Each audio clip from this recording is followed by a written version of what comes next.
It's 1904, and the air over the Baltic Sea is choked with black powder. A massive Russian war fleet is completely panicked, wildly firing live artillery into the pitch-black water.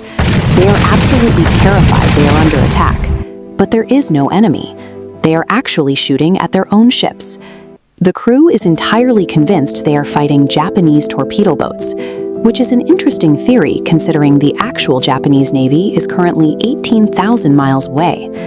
The panic makes more sense when you look at the manifest. The men manning these massive warships aren't hardened sailors. They are terrified, conscripted peasants who have never seen the ocean before, let alone fought a naval battle in the dark. Today, we tend to assume that wars are won on paper. The side with the biggest budget, the largest army, and the most advanced technology should automatically win. But historical ledgers lie. As it turns out, raw military size means absolutely nothing if the entire operation is undermined by a lack of discipline, terrible leadership, and deep-seated hubris. In 1552, Sultan Suleiman the Magnificent possessed an unstoppable, well-oiled fighting machine of an army. They were steamrolling through Europe, capturing 25 Hungarian fortresses in the blink of an eye, and they set their sights on the tiny fortress of Eger. This animated breakdown shows exactly what Eger's commander, Captain Istvan Dobo, was up against. He had a ragtag group of just 2,000 defenders, heavily padded by terrified local farmers. The Ottomans showed up with 40,000 highly trained troops, a 20-to-1 advantage. Instead of surrendering, Dobo hung a black coffin between two spears on the fortress wall. The message was unmistakable. They were staying and they were fighting to the death. The Ottomans hammered the walls for 12 straight days, expecting the farmers to break. Instead, the defenders resorted to sheer, humiliating savagery. Peasant women with no armor climbed the walls to pour massive pots of boiling roofing tar directly onto the invading soldiers. When the Turks finally breached a tower, a defender stuffed a giant water wheel with gunpowder and oil, lit it on fire, and rolled it right into the Ottoman ranks. These unexpected tactics completely broke the Ottoman commander's control over the battle. They began bickering, ran out of ammunition, and eventually had to force their own terrified men toward the walls at sword point. A massive war machine was forced into an embarrassing retreat by farmers, proving that predictable, rigid tactics fail when met with sheer, desperate resolve. Shifting back to 1444, the French king sends his son with 30,000 battle-hardened mercenaries, known as the Flares, to deal with a tiny vanguard of 1,500 young Swiss pikemen. The math dictates a casual slaughter. But the Swiss do not read the math. Instead of retreating or calling for backup against a force 20 times their size, the 1,500 men enter an enraged frenzy. They casually wade through a river and charge directly at the 30,000 French soldiers.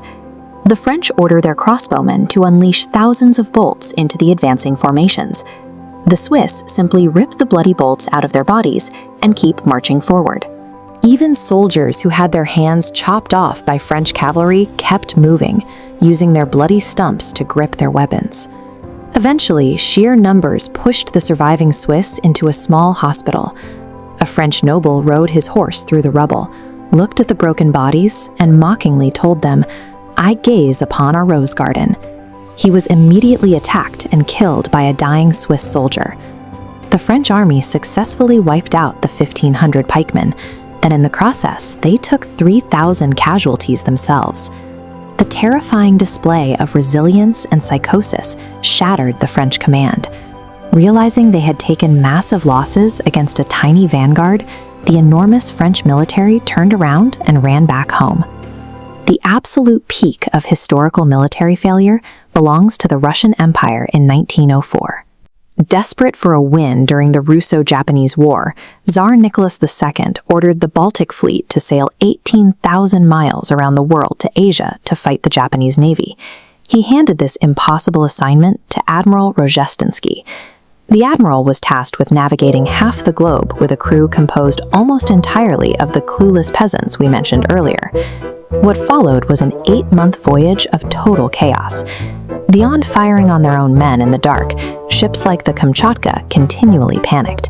During a target practice drill, the crew completely missed the target ship and accidentally shot live rounds into the vessel that was towing it instead.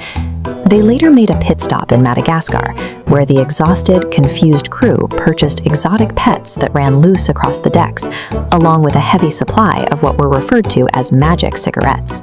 This 18,000-mile floating circus demonstrated that institutional incompetence can defeat an army before it even meets its enemy.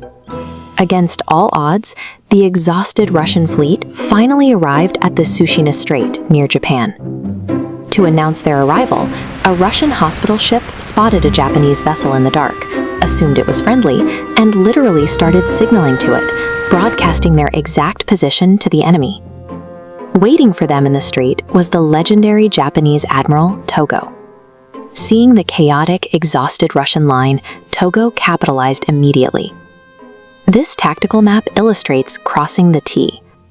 Togo steamed his faster ships horizontally across the front of the advancing Russian line. This lethal maneuver blocked their escape, allowing every Japanese ship to simultaneously fire cannons at the trapped fleet.